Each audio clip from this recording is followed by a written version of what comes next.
Hey all, today I want to show you how to use this tool for visualizing distortion.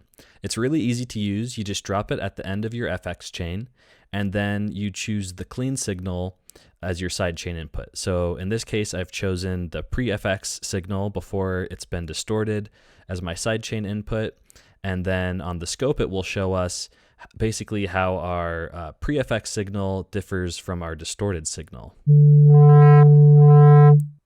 By turning the saturator off, we get a straight line on our scope, which means that there are no nonlinearities in our FX chain.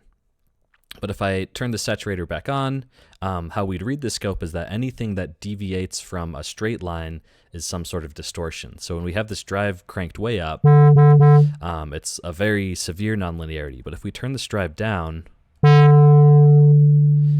you can see the saturator starts to behave more linearly at low drive settings. You can see Ableton already gives some graphics in their saturator plugin that shows you what type of wave shaping behavior you should expect from this plugin. But it's still pretty cool to have this scope that shows you, like in real time, how the distortion is behaving as we kind of mess with these controls.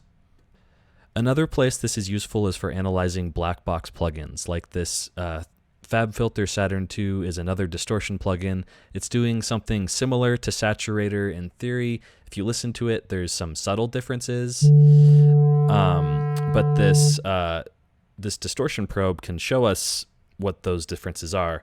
And here's actually a good example. I think they've modeled some hysteresis in this tape emulation.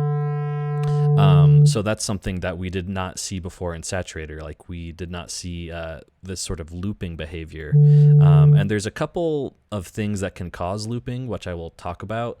And sometimes it's hard to distinguish them, but I think it's very possible that they modeled hysteresis into this warm tape setting. And that is because, excuse me, this subtle tape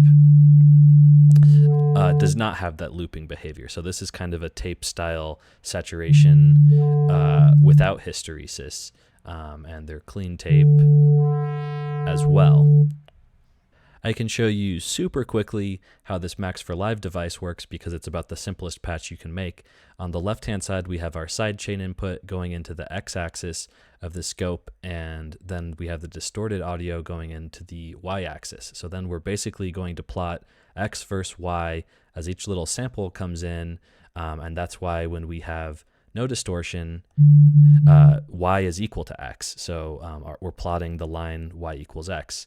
But if we turn on any nonlinearities, we're plotting the nonlinear relationship between y and x. And it's worth talking about how distortion truly has a fuzzy definition. And excuse the bad pun, I do have a baby coming along in March, so I'm getting prepared for the dad jokes. But what I mean by a fuzzy definition is that different people talk about distortion and mean completely different things. But what this distortion probe is showing is kind of the most general definition of distortion, meaning that any way the output signal is altered from the input signal counts as some sort of distortion. So even this high pass filter, which as we can see on the scope up here, it's still a sine wave coming out. Basically, it's a sine wave, but the phase will be shifted. And so this shift in phase shows up as a loop on our scope. And even if we just put a delay, this also is technically shifting the phase compared with respect to this like pre-FX input compared to after this delay. This also shows a sort of like loop, and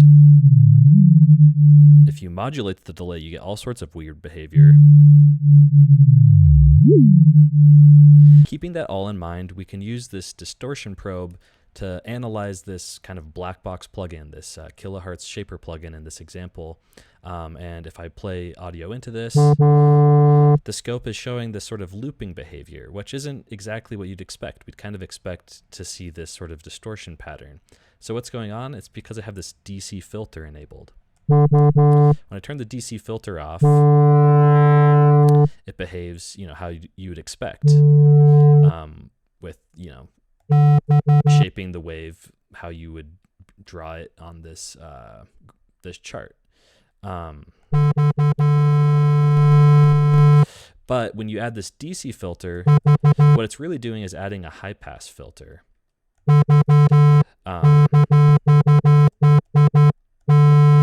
So obviously this Ableton auto filter uses a different high pass filter, like maybe the cutoff frequency is slightly off, or they just have a different number of filter coefficients or whatever difference it is. But just knowing that a DC filter should be a high pass filter in the first place, you could already guess that. But also, if you didn't know that, on this scope, you can see that this DC filter is adding some phase shift to your signal. So that's just what this scope is for. If you don't know how everything works behind the scenes, you can sort of use it to see, is this plugin introducing any phase shift? Should I be worried about any weird phasing effects by introducing, this DC filter? Stuff like that. Cool. So while I could just step through all of these distortion plugins and look at them on the scope, I'm sure there's interesting things to find, but I don't want to make this video too long, so I'll just look at one more. This redux over here has some interesting behavior. It has sample rate reduction, and it has bit depth reduction. And these look kind of similar on the scope, like you see this stepping behavior, but you can definitely hear a difference.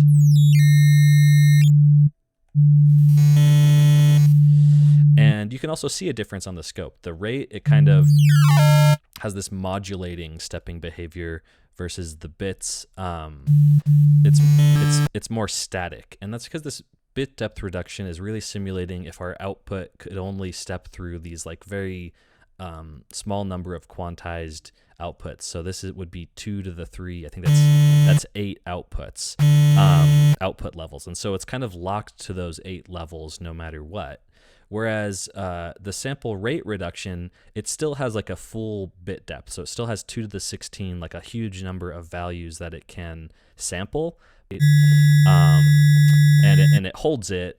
It's a sample and hold, so that's why it has that stepping behavior, but it's going to sample like different values as it like goes through the sine wave each time, so it's not locked to the same values, and you get this sort of oscillating behavior, and there's that weird, you can kind of hear there's that weird atonal behavior to it. Cool, so yeah, that was the Redux plugin. That's a fun one to look at on the scope, and I think it helps visualize how rate reduction differs from bit reduction. Yeah, I would encourage you to download this plugin yourself and try it out on anything else, especially if you're sort of newer to signal processing and you're interested in how things work under the hood. I think this is a great tool to understand what's going on. Because, I mean, no doubt for music production, our ears are always the best tool, because it doesn't really matter what the distortion looks like if it sounds good. So, I mean, obviously your ears first and foremost are your best tool, but it doesn't hurt to see what the distortion is doing either, especially if you are kind of trying to get into a more technical side of audio production, such as like becoming a signal processing engineer. Looking at what these how these nonlinearities behave can be, I think, really helpful in understanding what's going on.